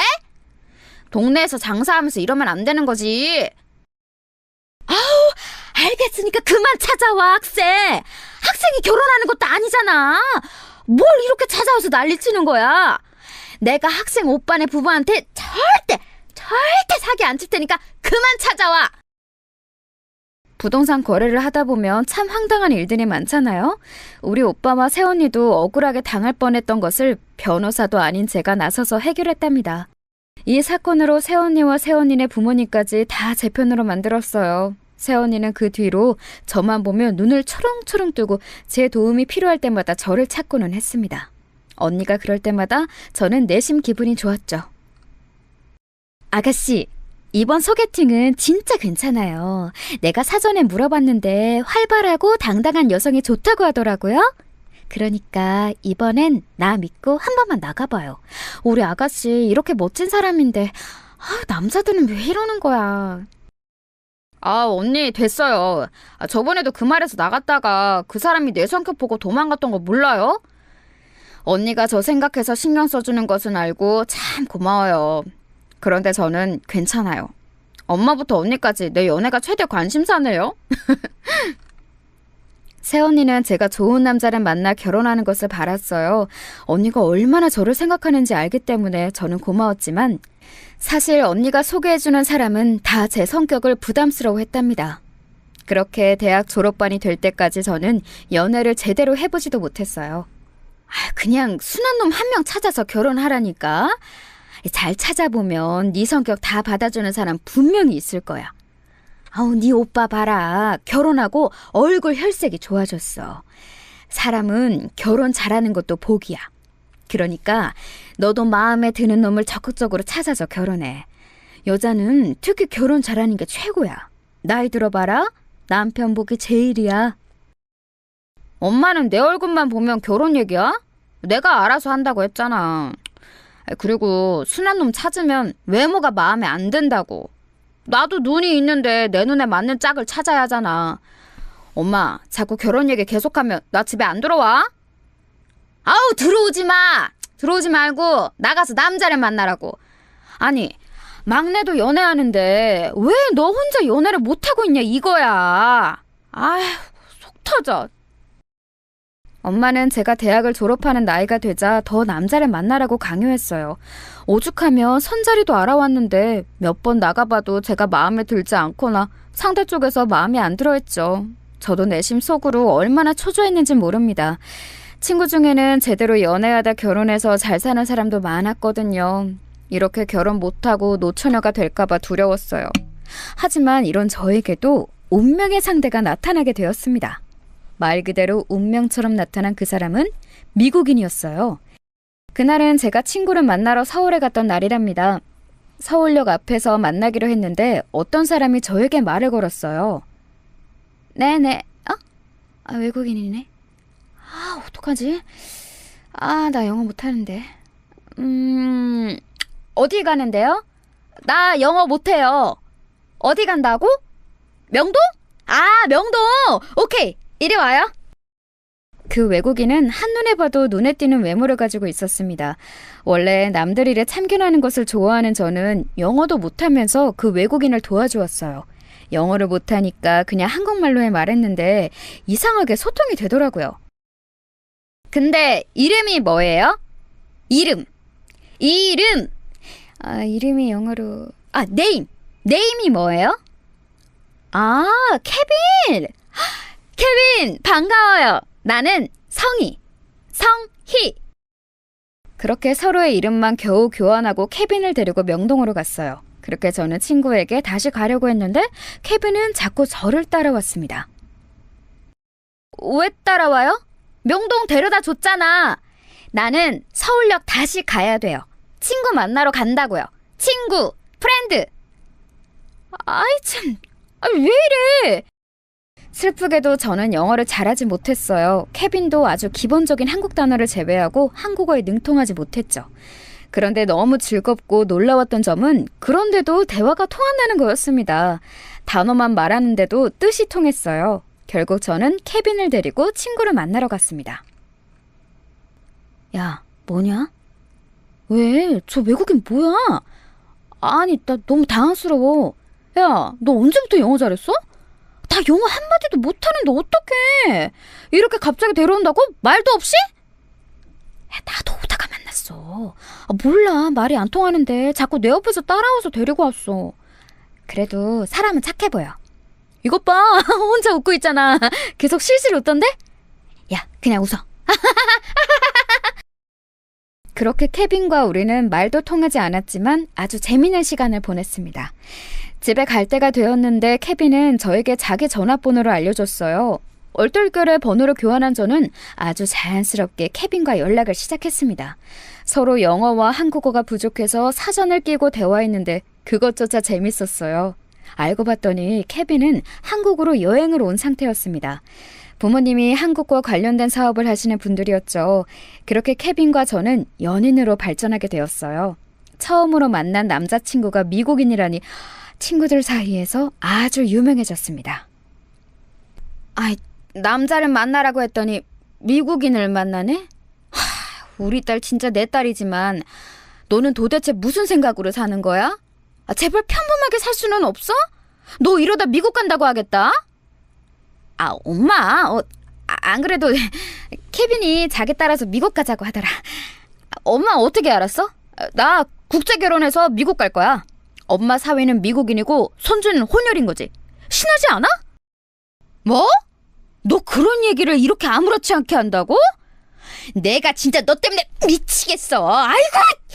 여보, 빨리 여기 와서 앉아봐. 당신 딸 미국 간대. 내가 미쳐. 머리야. 도대체 누구 닮아서 이런 거야? 딸, 자세히 얘기해봐. 미국을 간다고? 너 그 미국 놈이랑 결혼해서 미국 간다고? 언제 정한 거야? 왜 그걸 지금 얘기해? 제발 뭐가 결정되면 엄마랑 아빠한테 얘기하라고 했잖아. 어젯밤에 프로포즈 받았어. 그러니까 지금 얘기하지. 엄마랑 아빠가 그랬잖아. 내 성격 다 받아주는 사람 있으면 결혼하라며? 그게 케빈이야. 한국에는 내 성격 좋아하는 남자 없잖아. 운명의 상대를 만났으니 내가 미국을 가는 게 맞지. 미치겠다. 미치겠어. 당장 그놈 데리고 와. 지금 우리 집으로 오라고 연락해. 여보, 당신은 빨리 첫째랑 며느리 불러. 가족회의 해야지. 하루도 조용하게 넘어가는 날이 없어. 응? 그렇게 케빈을 집으로 불러서 얘기하는데 저를 제외한 가족들은 영어를 잘하지 못했어요. 오빠와 새언니가 공부를 잘하긴 했어도 회화랑 시험 영어는 완전히 다른 영역이었죠. 케빈은 특유의 웃는 얼굴로 어색한 한국어로 말했습니다. 나 성이랑 결혼해요. 미국에 갈 거예요. 성이랑 나랑 운명이니까 결혼합니다. 케빈의 어색한 한국어를 듣고 부모님은 넋이 나간 표정이었습니다. 하지만 엄마랑 아빠도 알고 있었어요. 제가 한다면 아무도 못 말리는 고집의 소유자였고 또 그렇게 대학 내내 결혼할 남자를 찾았어도 찾지 못했다는 사실을요. 그렇게 얼떨결에 저와 케빈은 한국에서 결혼식을 올리게 되었습니다. 케빈의 부모님이 미국에서 한국으로 오셨는데 그래서 우리 가족은 급하게 기초영어 회화를 배우기도 했어요. 중간에서 영어와 한국어를 서로 통역하느라 힘들었지만 즐거웠습니다. 그렇게 결혼하고 저는 미국으로 가서 살게 되었죠. 케빈의 부모님은 알고 봤더니 미국에서 아주 큰 사업을 하고 있었어요. 케빈을 만나며 돈이 꽤 있는 것 같다고 생각했는데 생각보다 더 큰 회사였습니다. 덕분에 미국에서 사는 삶은 상당히 만족스러웠어요. 행복한 신혼생활을 보내면서 아이도 2명이나 출산했고 평범하게 살고 있었어요. 성희야, 엄마랑 아빠가 몸이 갈수록 점점 늙는 게 느껴지는데 우리 딸 얼굴을 잘 못 보니까 너무 속상해. 케빈하고 한국에 들어와서 몇 년이라도 살면 안 되겠니? 평생 미국에서 살면 엄마랑 아빠는 이렇게 1년에 겨우 한두 번만 보며 살아야 해? 나도 엄마랑 아빠 너무 보고 싶어. 미국 생활도 행복하고 시부모님이나 케빈이 잘해줘서 좋은데 그거랑 별개로 한국이 되게 그리워. 케빈하고 얘기해보고 결정되면 알려줄게. 케빈이 일 때문에 한국 오는 게 힘들면 내가 애들 데리고 혼자라도 가야지. 미국에 온 지 5년 정도가 지났을 때 부모님이 저를 많이 찾기 시작했어요. 그러면서 저도 동시에 향수병이 심해질 때라 한국에 가고 싶더라고요. 케빈하고 얘기했더니 케빈은 제 의견을 존중했습니다. 그런데 케빈은 시아버지의 회사를 물려받을 입장이라 오래 미국을 떠날 수가 없었어요. 결국 저는 부모님의 집으로 아이 2명을 혼자 데리고 가게 되었습니다. 아직 아이들이 어릴 때라 초등학교에 들어갈 때가 되면 미국에 다시 오는 것으로 결정하고 한국으로 떠나게 되었죠. 케빈은 시간이 날 때마다 한국에 오기로 결정했어요. 그렇게 친정에서 살기 시작했는데 처음에는 아무 문제가 없었어요. 오랜만에 본 부모님은 세월이 야속하게도 많이 늙으셨더라고요.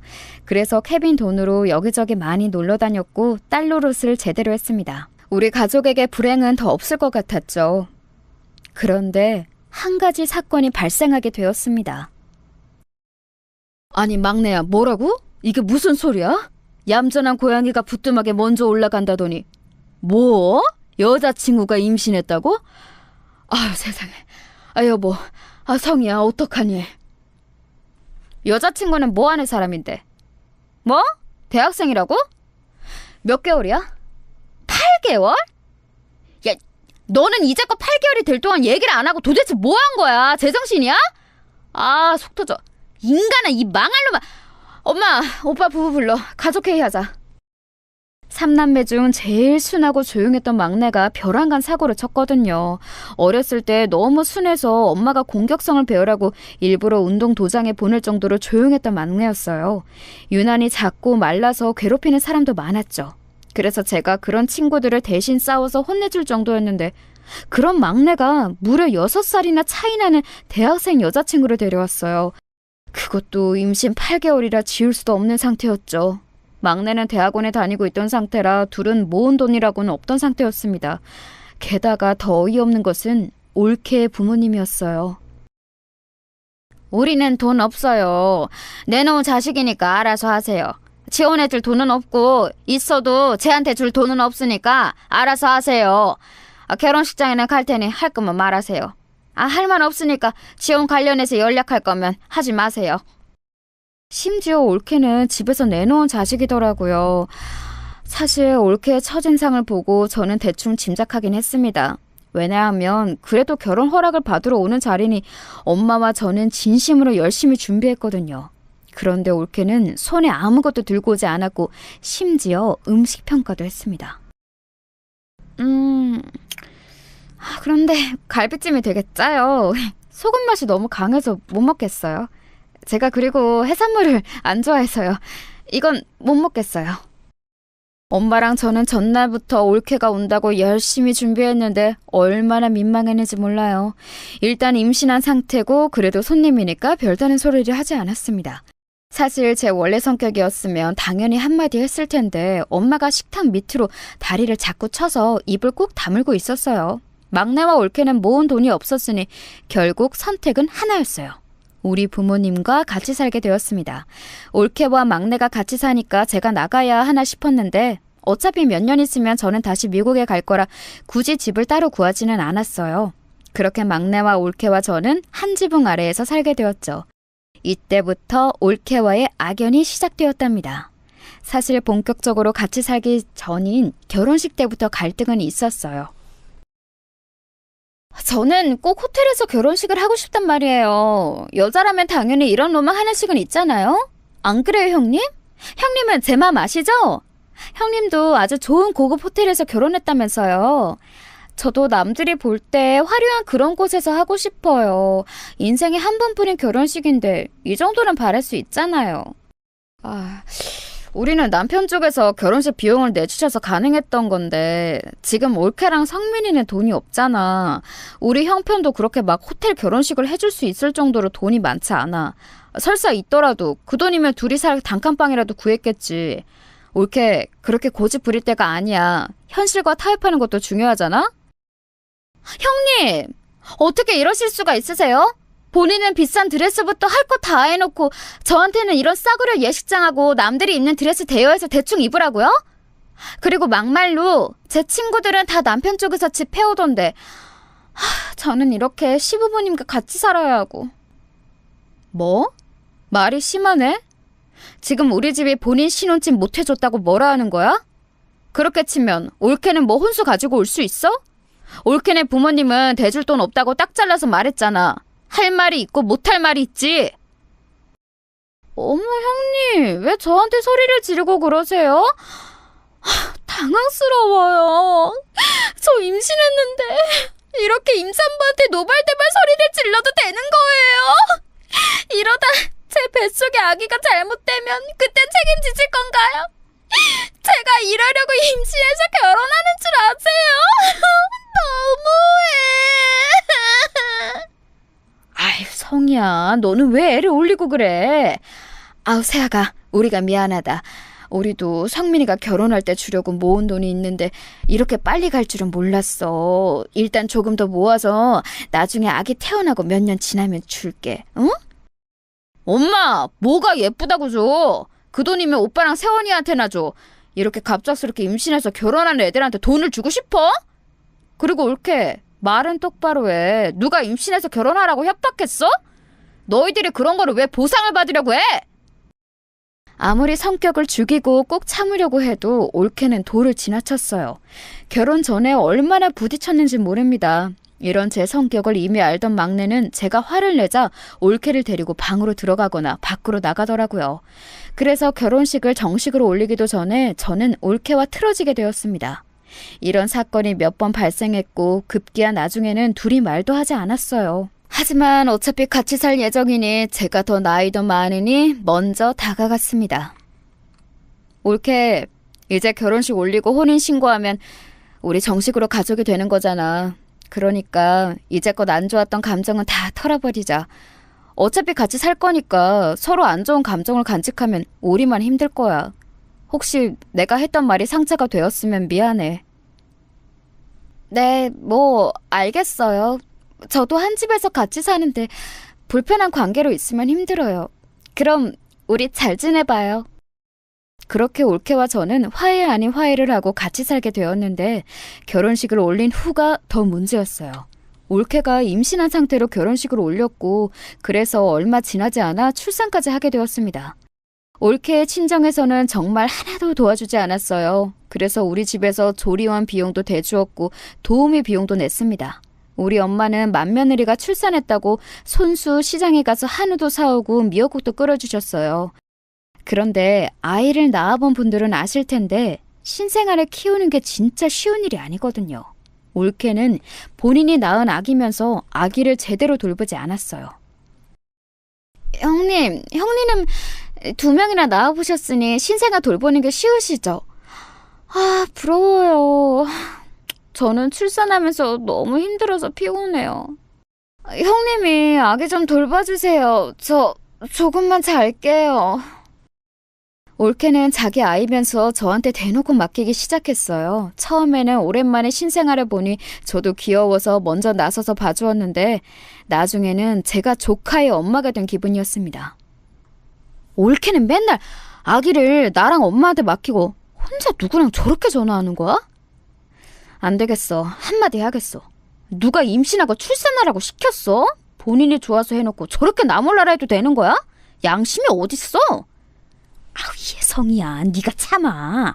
아직 어리잖니. 저 나이 때는 그럴 수도 있지 뭐. 우리가 그냥 돌보자.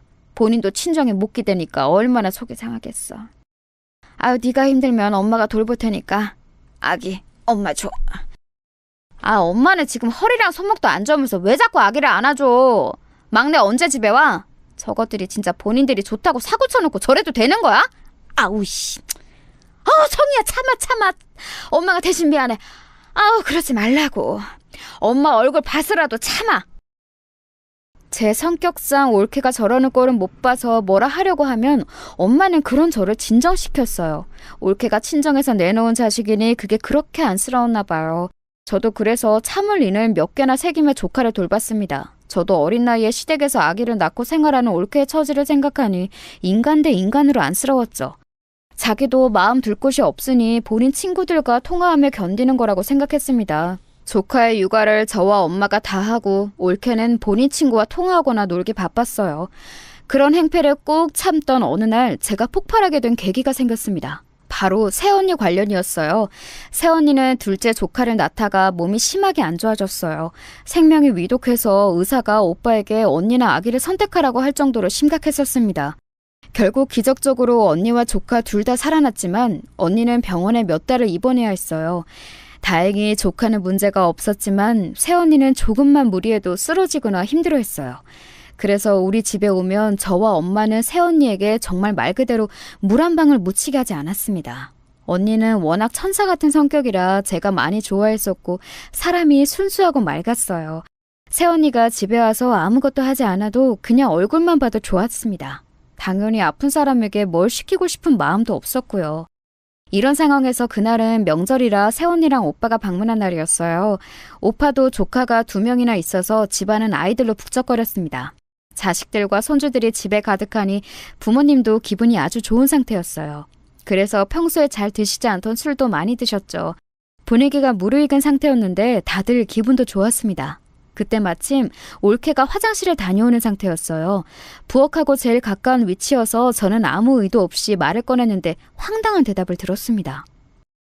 올케, 오면서 부엌에서 사과랑 칼 가져다 줄 수 있어? 과일이 먹고 싶네. 사과는 내가 자를 테니까 올케가 식탁 위에 있는 사과만 들고 와주라. 고마워. 형님, 저 아까부터 계속 요리하고 음식 날랐던 거 아세요? 왜 자꾸 저한테만 시키시는 거예요?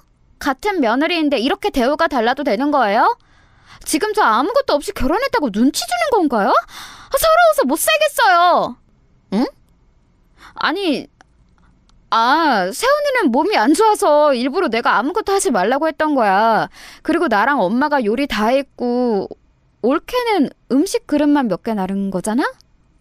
그게 그렇게 기분이 나빴어? 우리 엄마도 며느리들한테 뭐라 하는 분 절대 아닌데 당황스럽다. 동선 미안해요. 나도 도와야 하는데 내가 조금만 무리해도 몸이 안 좋아서. 아이고, 나 때문에 좋았던 분위기가 이렇게 됐네. 어떡하지? 동서 화 풀어요. 내가 미안해요. 응? 언니가 왜 미안해요? 언니한테 안 시키는 것처럼 올케한테도 저 안 시켜요. 그냥 사과랑 칼을 가져다 달라고 했던 게 그렇게 못할 짓인가? 오늘도 새벽 5시부터 일어나서 요리하고 준비한 거 저예요. 순식간에 좋았던 분위기는 찬물을 끼얹은 분위기가 되었어요. 저도 평소 같으면 참았을 텐데 새언니가 미안해서 올케에게 사과하는 모습을 보자 참을 수가 없더라고요. 이렇게 여자들끼리 싸우기 시작하자 엄마와 남자들도 나서서 말리기 시작했습니다. 명절이라 간만에 본 얼굴들이 반가웠는데 올케 때문에 분위기가 엉망이 되었죠. 여보, 왜 그러는 거야? 그렇게 속상한 일이 있으면 나한테 먼저 얘기해달라고 했잖아. 왜 다 모여있는데 그러는 거야? 형수님, 누나, 미안해. 당신은 무슨 일이 있어도 내 편을 들어줘야 하는 거 아니야? 이 집안에서 내 편은 아무도 없는 거냐고. 나 진짜 이대로는 못 살아. 서러워서 죽겠다고. 올케, 말은 똑바로 해. 가족끼리 무슨 편이야? 우리가 지금 무슨 전쟁 나가? 말을 왜 그렇게 믿게 하는 거야? 그리고 새언니는 얼굴 보면 얼마나 본다고 그러는 거야? 명절에 한두 번 보는데 그냥 올케가 조금 참으면 되잖아. 그동안 나랑 엄마랑 참아주니까 사람이 우스워? 누나, 잠시만. 내가 미안해. 대신 사과할게. 누나, 참아! 결국 저는 본래 성격을 드러내게 되었어요. 올케는 2눈을 동그랗게 뜨고 저를 쳐다보더라고요. 그동안 꾹 참았던 게 폭발해서 올케 앞에서 할 말을 하며 큰 소리를 내자 올케는 기가 죽어 아무 말도 하지 못했습니다. 진짜 보자 하니까 어이가 없네. 올케 제정신이야? 내가 심지어 올케 자식도 돌봐줬는데 사과 하나 가져다 달라고 했다가 이런 일을 겪어야 해? 올케가 생각해도 어이없지 않아? 아우 씨. 올케에게 삿대질하며 소리를 지르자 올케는 얼굴이 하얗게 질리더라고요. 다른 사람들은 제 성격을 이미 알고 있었는데 올케는 제가 그렇게 난리치는 것을 처음 보는 상황이었어요. 결국 첫째 오빠와 막내 동생이 저를 방으로 데려가 진정시켰습니다. 천사 같은 새언니는 중간에서 난처한 얼굴을 하며 눈물까지 보였죠. 이 사건이 일어나고 올케와 저는 서로 어색한 상태로 지내게 되었습니다. 저도 올케도 서로 사과하지 않았어요. 서먹한 상태로 지내던 어느 날 남편에게 연락이 왔습니다. 성희, 나야. 이제 애들도 학교에 입학할 때가 되었으니 미국에 오는 게 어때? 부모님도 성희랑 우리 아이들 많이 보고 싶어해. 당연히 나도 우리 가족들 보고 싶어. 애들이 미국에 오더라도 방학마다 한국에 가기로 약속할게. 케빈, 안 그래도 내가 연락하려고 했어. 나도 이제 미국 다시 가고 싶어. 애들 데리고 다음 달에 들어갈게. 애들도 아빠 많이 보고 싶어 하더라고. 나도 당신하고 같이 살고 싶어. 사실 우리 아이들이 혼혈이라 어디를 가더라도 주목을 많이 받던 상태였어요. 그리고 태어난 곳이 미국이라 한국어가 조금 서툴기도 했습니다. 그래서 아이들이 적응을 잘하는 상태는 아니었어요. 마침 올케와도 매우 어색한 상태라 아이들도 눈치를 보던 상황이었거든요. 그래서 저는 미국으로 돌아갈 준비를 시작했습니다. 그런데 한 가지 문제가 발생했어요. 바로 우리 부모님의 건강이었습니다. 부모님이 나이가 들며 두 분이 병원도 많이 가고 몸이 쇠약해지셨어요. 특히 아빠는 암까지 걸리셔서 집에서 간호가 필수였습니다. 누나, 내가 어차피 모시고 사니까 책임지고 엄마랑 아빠 돌볼게. 그러니까 너무 걱정하지 말고 미국 가. 무슨 일 생기면 반드시 연락할 테니까 그건 걱정하지 말고. 혹시라도 엄마랑 아빠가 돈 때문에 병원에 가기 힘들어하면 언제든지 말해. 그리고 누나가 너무 미안하니까 미국에서 생활비도 너 월급만큼 보낼게. 그러니까 올케랑 부모님 잘 부탁해. 알겠지? 알겠어. 아내도 저번에 그 이후로 누나랑 부모님한테 미안했는지 계속 얘기 꺼내더라. 누나도 미국 가서 매형하고 애들하고 행복하게 살아.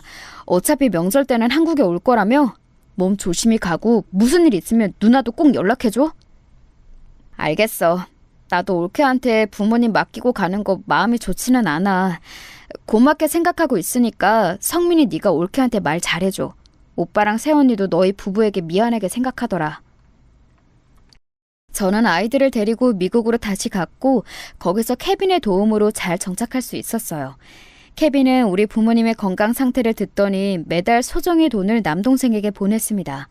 우리 부모님을 그렇게 챙겨줘서 얼마나 고마웠는지 몰라요. 엄마, 몸은 어때? 괜찮아? 올케가 잘 챙겨주고 있어? 내가 옆에 있어야 하는데 미안해. 병원 갈 때 무조건 택시 타고 가. 그러라고 내가 돈 보내주고 있는 거니까. 알겠지? 그럼 걱정하지 마. 엄마 잘 지내고 있어. 오늘도 막내가 나랑 네 아빠 데리고 병원 데려간다고 하더라. 확실히 늙으니까 몸이 예전 같지 않아. 너야말로 잘 지내고 있는 거지? 케빈은 어때? 우리 애들도 보고 싶네. 아유, 우리야 너무 잘 지내서 아무 소식이 없어. 엄마가 예전에 말했던 평화롭고 평범한 생활을 하는 중이야. 오히려 너무 단조로워서 문제라니까? 애들도 확실히 예전보다 적응도 잘하고 나는 문제가 없어. 그렇다면 다행이네. 성희야, 엄마 이제 병원 갈 준비해야 해서 이만 끊을게. 케빈에게 안부 전해줘. 엄마가 아빠한테도 너한테 연락 왔다고 얘기할게. 다음에 다시 연락하자. 미국에 와서도 저는 부모님과 연락을 꾸준하게 주고받았어요. 올케가 불편할 수도 있어서 직접적인 연락은 주고받지 않았고 엄마나 남동생을 통해 안부를 전했습니다. 늙은 부모님을 모시고 사는 게 쉽지 않다는 것을 저도 이미 알고 있었어요. 그래서 매달 보내는 돈 이외에도 주기적으로 값비싼 선물을 보냈습니다. 성민아, 이번 방학 때 지연이 여기로 보낸다고 했지? 누나가 케빈하고 얘기했는데 네 매형도 환영이래. 그러니까 지연이 걱정하지 말고 누나가 책임질 테니까 보내. 혹시 몰라서 얘기하는데 경제적인 그런 거는 신경 쓰지 마. 누나, 진심으로 고마워. 이렇게 지연이 방학 때마다 무료로 누나네 집에 보내면서 지연이가 영어가 많이 늘었어. 이 은혜를 어떻게 갚아야 할지 모르겠어. 그리고 지연이가 미국 가는 것을 너무 좋아해. 확실히 한국하고 문화가 달라서 그런가 봐. 나중에 지연이가 혹시라도 유학하고 싶다고 하면 얘기해. 누나 집에서 보내면 되잖아. 가족이 서로 좋다는 이유가 뭐니? 이렇게 서로 돕고 사는 거지. 게다가 네가 올케랑 늙은 부모님도 돌보고 있으니까 누나가 오히려 더 고마워. 안 그래도 아내가 부모님을 잘 돌보는 것 같아서 나도 좋아. 나한테 자기가 알아서 할 테니 전혀 신경 쓰지 말라고 하더라. 덕분에 회사 일에 집중할 수 있어. 나도 아내가 저렇게 변할 줄은 몰랐어. 고마운 마음에 조카가 한국에서 방학마다 미국에 오면 우리 집에서 무료로 재워주기도 했어요. 재워주기만 했을 뿐만 아니라 우리 아이들과 같이 놀이공원이나 공원에 데려가기도 했습니다. 올 때마다 맛있는 것을 먹이고 최대한 할 수 있는 모든 것을 해주었어요. 케빈도 조카가 오면 진심으로 친절하고 다정하게 대해주었죠. 이건 다 올케가 우리 부모님을 전적으로 돌봐서 고마운 마음에서 나온 행동이었습니다. 그런데 이렇게 지낸 지 몇 년이 지나고 믿기 힘든 일이 일어났어요. 시간이 흐르며 부모님의 건강은 더욱 안 좋아지기 시작했습니다. 실제로 제가 한국에 가면 부모님이 확 늙어 있어 속상했어요. 저는 그래서 올케가 당연히 우리 부모님을 돌봐주는 것에 대해 미안하고 고마웠습니다. 매달 보내는 돈 이외에도 수도 없이 선물을 보내고 갈 때마다 거액의 돈을 주고 왔어요. 이런 생활이 지속되던 어느 날이었습니다. 엄마에게 먼저 연락이 오는 경우는 잘 없는데 전화가 울려 받았더니 엄마였어요. 엄마, 무슨 일이야? 엄마가 먼저 연락도 하고 너무 좋다. 이따 케빈 오면 같이 있을 때 연락하려고 했었는데. 아무튼 혹시 안 좋은 일이 있는 거 아니지? 성희야, 우리 딸 너무 보고 싶다, 성희야. 엄마 너랑 살고 싶어. 엄마? 왜 울어? 엄마 어디 아픈 거야? 내가 빨리 성민이한테 연락해서 엄마 병원 데리고 가라고 할까? 엄마 왜 그래? 일단 진정하고 침착하게 말해봐. 내가 그동안 꼭 참았는데 이제 도저히 못 버티겠어, 성희야. 막내 며느리가 네 아빠랑 나한테 너무 못되게 굴어서 살 수가 없다. 이러다가 나 진짜 아무 말도 못하고 요양원에 보내질 것 같아서 무서워. 지금도 며느리가 집에 없어서 이렇게 연락하는 거야. 나 너무 서럽고 더는 못 버티겠어. 너의 아빠도 불쌍해. 뭐라고? 엄마 지금 그게 무슨 소리야? 올케가 엄마랑 아빠한테 못되게 군다고? 내 앞에선 착하게 챙기던데? 내가 그래서 한국 갈 때마다 감동했었잖아. 엄마 자세히 말해봐. 나 지금 믿을 수가 없어서 그래. 올케가 대체 무슨 짓을 한 거야? 그거 다 연기고 가식이야. 아들이 없고 집에 우리만 있으면 자꾸 꼬집고 욕하고. 그래, 늙었으면 그냥 빨리 뒤지라고 하고 귀찮게 하지 말고 요양원으로 꺼지래. 나 진짜 서러워서 살 수가 없어.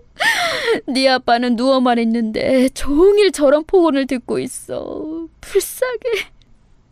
저는 엄마의 말을 듣고 그만 전화기를 놓치고 말았어요. 인생 살면서 그렇게 놀랐던 날이 없었습니다. 배신감에 온몸이 바들바들 떨리기 시작했어요.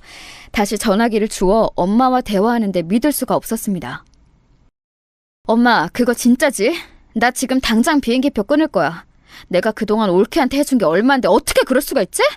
이렇게 배신해도 되는 거야?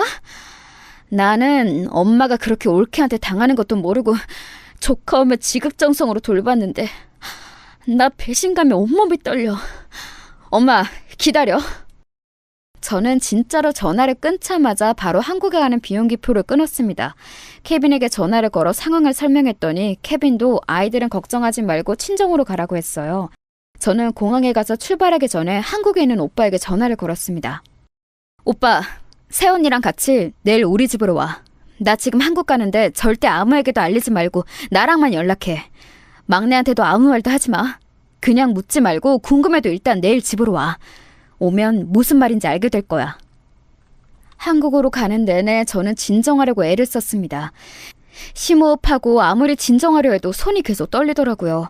결국 인천공항에 도착하자마자 청심환을 2개나 사서 먹었습니다. 바로 친정으로 아무 언질도 없이 그대로 택시를 타고 달려갔어요. 오빠네 부부에게 연락했더니 곧 도착한다 해서 같이 조용히 초인종도 누르지 않고 들어갔습니다. 그리고 엄마의 말이 사실인 것을 알게 되었어요. 이 늙은이들아, 늙었으면 빨리 죽으라고. 아, 귀찮아. 아니다, 죽으면 내가 돈을 못 받으니까 확 요양원에 보내던지 해야지. 아, 그리고 네 딸 올 때만 내가 요양원에서 데리고 오면 되잖아?